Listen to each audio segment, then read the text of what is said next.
Hi there, Doug Stewart with IT Creations. Today I've got the Lenovo ThinkPad P1 Gen 7 mobile workstation. Yes, a mobile workstation. I will remind you, gentle viewers, that I did the ThinkStations P5, P7, P8, and PX workstations months ago. Oh, and the P3 Ultra just a few weeks back. I posted a few links in the description with a bonus link for the ThinkStation P3 Ultra right there.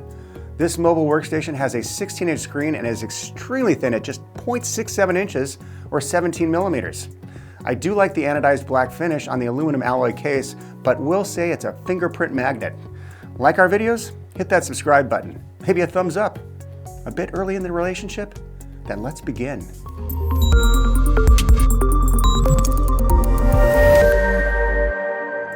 This should be fun, because along with the ThinkPad P1 Gen 7 mobile workstation, we get a bunch of new acronyms too. Well, maybe not for all of you.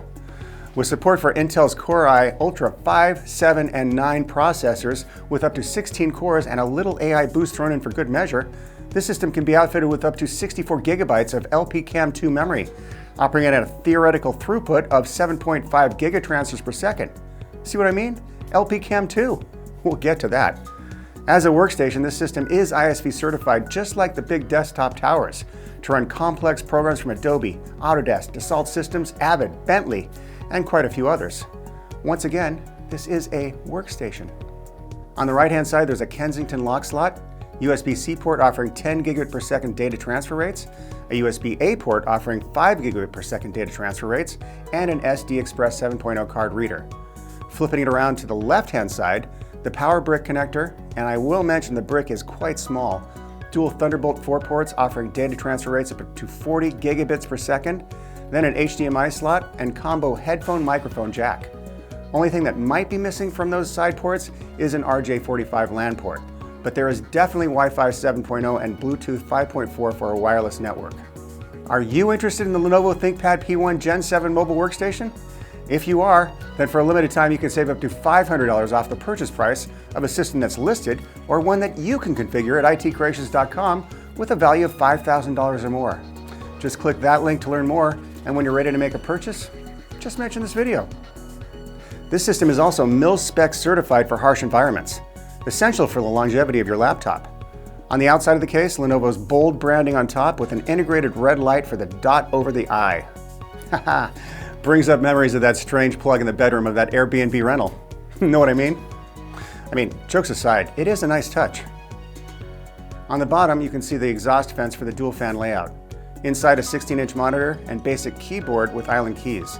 It doesn't have a numeric keyboard extension. Touchpad below that, and then a little red track point button in the middle of the keyboard between G and H. The track point button can be used for navigation if you want to break from the touchpad or just love scrolling through YouTube shorts. Love it or hate it, plenty of people in both camps. A biometric fingerprint reader is integrated with the power on button in the upper right for quick and painless login. There are options for the 16-inch monitor too. You can get the 1920 by 1200, 2560 by 1600, or 3840 by 2400 with an OLED option.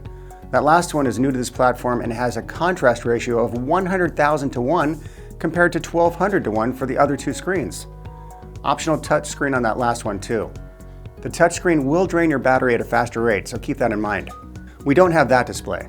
On this particular SKU, we have a Full HD Plus 1920 by 1200 display, which is still quite nice. Using those side Thunderbolt 4.0 ports and the HDMI port, you can attach up to 3 monitors. Well, 4 monitors if you want to count the one that's included with the system. It has a 5 megapixel camera at the top of the screen with webcam privacy shutter to protect your modesty.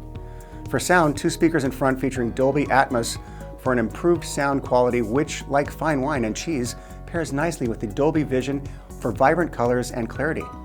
Dolby Voice provides advanced microphone features for a noise suppression, dynamic leveling, and the ability to block out additional voices using privacy mode, or if you want all those voices in the background, collaboration mode. Great for parties. Apparently laptops have moved on, or are in the process of moving on, from SODIMMs or small outline dual inline memory modules. The new kid on the block that maybe you haven't noticed for months now is low power double data rate or LPDDR RAM. The LPDDR modules are typically installed in smartphones and tablets, but are also finding a home in laptops too, basically because they're power efficient, fast, small, and can be stacked to achieve greater memory density. LPDDR5X is the latest iteration. Remember, this is 2024. One problem for laptops is the LPDDR chips are actually soldered into place on the motherboard as close to the CPU as possible, rather than being pressed into a socket like a standard SO-DIMM. It's the modularity and ease of removal and upgrades that was missing from those LPDDR units. Solving that modularity issue is the Low Power Compression Attached Memory Module 2, or LPCAMM2, if that's how it's pronounced. And I know what you're thinking. Why did you just waste my time describing LPDDR memory instead of LPCAMM2 memory?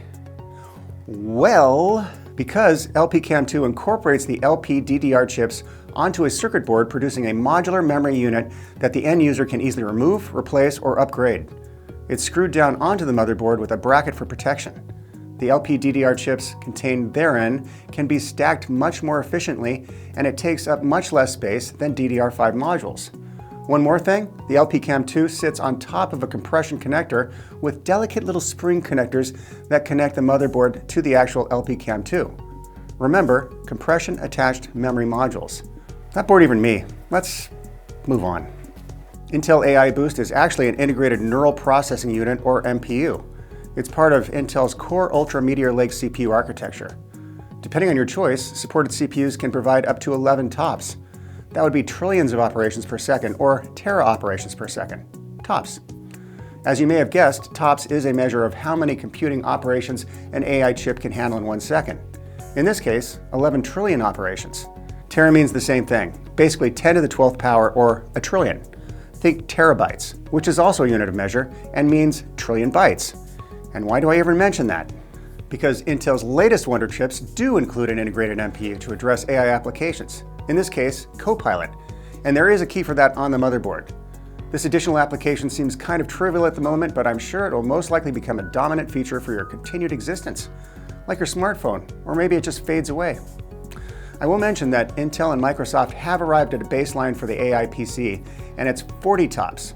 Wonder if they included AMD in that conversation. Anyways, that figure 40 TOPS is the next goal for Intel's Arrow Lake and Lunar Lake CPUs with integrated NPUs. Does TOPS sound cooler than terabytes?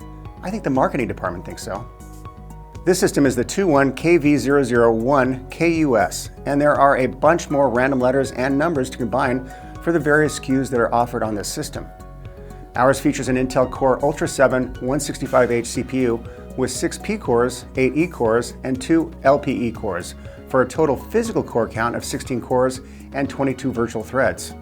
12 virtual threads for the P cores and 10 more for the E cores and LPE cores.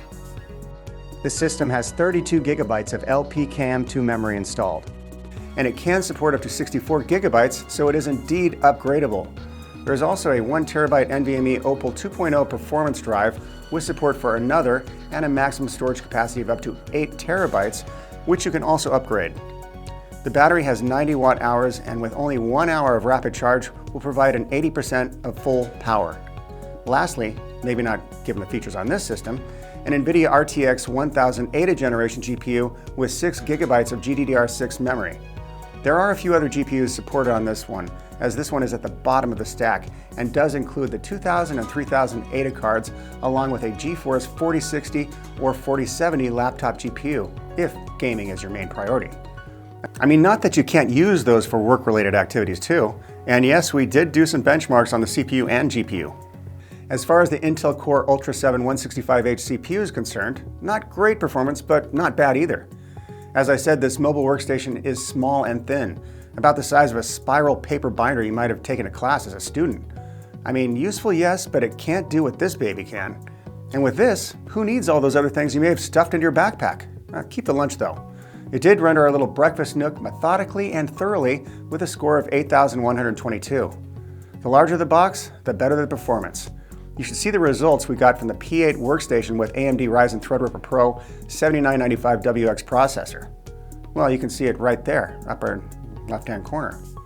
Literally 14 times faster at a score of 116,040 points, but you're not going to be lugging that desktop tower around in your backpack. You choose your weapons for use in various situations, and nice to know Lenovo has a full arsenal. We ran Time Spy using the 3D Mark application, and it averaged low 40s to upper 40 frame rates per second, more or less. As you can see, depending on the game of choice, frame rates did fluctuate. There were some notable artifacts and a little choppiness, but still this is the bottom of the line GPU and can be installed in the system and is not necessarily geared towards gaming. It's considered a professional graphics card. More for creatives, AE&C, scientific analysis, that kind of thing. Although this has also been called a repackaged GeForce RTX 4050 laptop GPU in that they both use the same chip. Still, it does have DirectX 12 Ultimate released in 2020, but not necessarily new. Still a step up from just DirectX 12, and will run modern games. Performance for this mobile PC laptop GPU is just a hair below the GeForce GTX 1070 Ti edition. 1485 MHz base clock, 2025 MHz boost clock, 2560 shading units, 80 tensor cores, 20 ray tracing cores, and so on. The NVIDIA GeForce RTX 4070 mobile GPU offers significantly more in the stats department and is indeed more of a gaming than professional applications. And you can expect much better performance as a result. It is future ready for hardware ray tracing, variable rate shading, and more for upcoming video games. And there you have it. I do like this system. It does rank below the ThinkStation P3 Ultra we did a few weeks back, which, rounding up from there, ranks below the P5, which then ranks below the P7, which then ranks below the P8, and finally the PX for dual processor guns.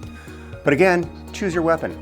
For mobile workstation flexibility while still providing ISV certification for use with complex applications, plus a rugged case design that can easily be docked with a few monitors for more graphics capabilities, the Lenovo ThinkPad P1 Gen 7 is a worthy piece of hardware.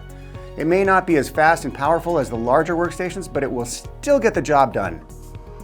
Just a little slower. If you like these reviews, hit that subscribe button. Consider one of these mobile workstations, then click one of those links in the description below, or that one right there, itcreations.com. Until next time, I'm Doug Stuman with IT Creations. Thanks for watching.